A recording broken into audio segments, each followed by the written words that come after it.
guys, kalian tahu kan kalau Minangkabau dan Aceh itu memiliki hubungan dan keterkaitan yang sangat erat. Bahkan salah satu bahasa di Aceh pun ada yang begitu menyerupai bahasa Minang yang disebut dengan bahasa Anek Jame. Nah, ada nih yang request lagu Aceh dengan bahasa Anek Jame. Oke, bisa cobain ya. Hujan gintiak lawa masih dalam talago, baca pagang nagagi baki agang pulang bertimpo-timpo. Jadi apa yang jadi akan jadi dalam gimbo, baca balagi batulang dicipui di tepi air. Calia hewan calia banyak to bersama ngecek kalama indah berpikir. Gerakan Aceh Minang, let's go. Gerakan Aceh Minang, sedar tapi jauh nak dipandang. Aceh campur Minang jadi anak jame. Jame artinya tamu, suku dan darah kami. Berbahasa Minang, Aceh campur jadi satu. Sepuluh bakuan desa kalau diadu bapak tas wo.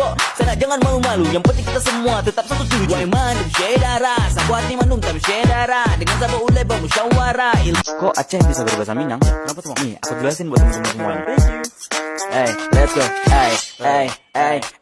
Lego. Dari ranah Minang datang menimba ilmu agama lewat bertekam. Datang ke Aceh salah satunya Syekh Burhanuddin Ulakan, seorang ulama yang berasal dari Ulakan Pariaman. Maka dari itu menyebar ke seluruh Aceh Selatan. Nabi Yasin ke pedesaan, kita punya kesamaan. Dari ada